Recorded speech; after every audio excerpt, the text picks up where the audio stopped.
But first tonight, it's the case that gripped the nation. Melissa Caddick, a mother from Sydney's well-heeled Dover Heights, disappeared amid federal allegations she defrauded millions of dollars. She'd promised family and friends she'd invest their money wisely, but instead she's alleged to have spent it all on extravagant shopping sprees and lavish holidays. When she went missing, the theory was she'd changed, perhaps her image, and run off with the millions she'd stolen. Police even launched an appeal for her to come forward on 60 Minutes. There's no warrant for her arrest. We're only interested in finding her so she is no longer a missing person. She's not wanted by any court. She's not a fugitive, which is the word that people would use.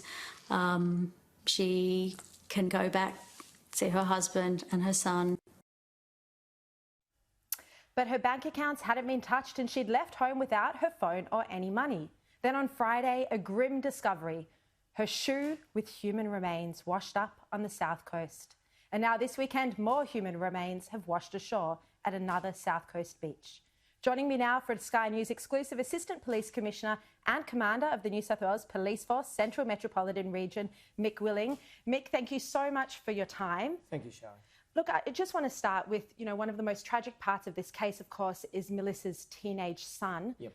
Was he living with the belief that his mum might still be alive?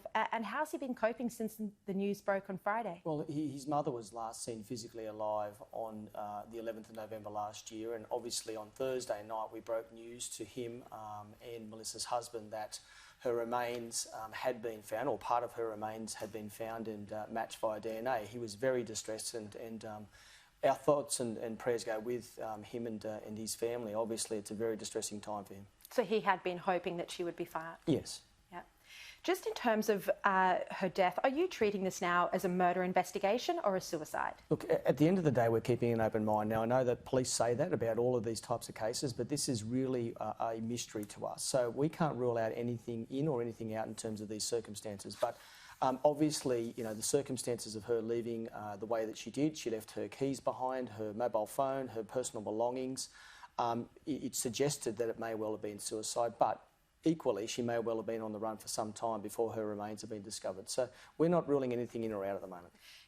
If you are pursuing, the line of inquiry that it might have been a murder investigation, have you got a list of suspects that you're looking at? Well, the truth is no, not at the moment. But if investigations, which will continue after the discovery and the confirmation of her DNA being matched the other day, if it continues and goes down that road, obviously we will be looking at a number of people. We have been working with ASIC and others, and obviously there are extensive inquiries being conducted into her financial background. So there'll be a list of people for us to talk to, without a doubt.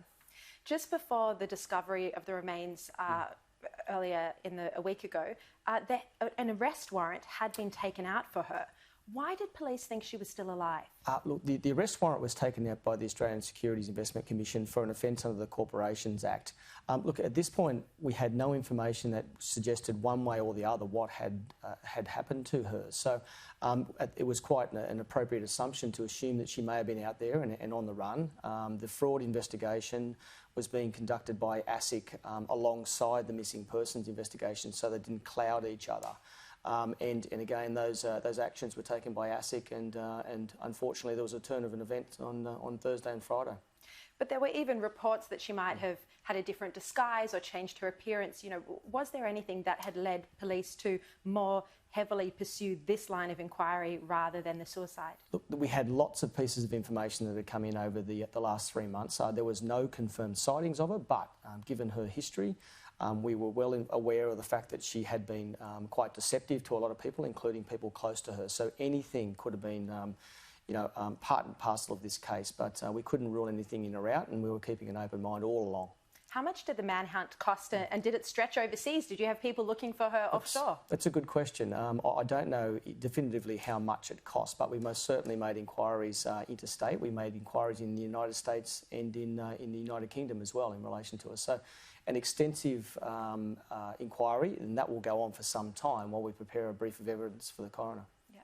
Just in terms of the actual investigation, it's been reported that ASIC I think, seized the CCTV camera system from her home when they launched their investigation into fraud. This, of course, meant that when Melissa went missing, the security footage was not there on the day of her disappearance. How frustrating was this for police? Look, that's exactly what occurred. So what that left us with was the last physical sighting outside of immediate family members being on that search warrant video itself that was conducted. So we had no independent way of verifying when she actually left the house, which is, I guess, made it a little bit more difficult for us. We've had to rely on statements from others, CCTV, etc. But in saying that, not one piece of information has sort of come from CCTV or others to indicate what she did and when she did it. Which is so surprising because the area where she lived in Sydney, Dover Heights, it has multi-million-dollar mansions, most, if not all, with security cameras. So why is it that none of those CCTV captured her movements when she left the house at 5 a.m? We gathered extensive amounts of CCTV, but I can say that whilst you're 100% right, that area is covered extensively with CCTV, not all of it is.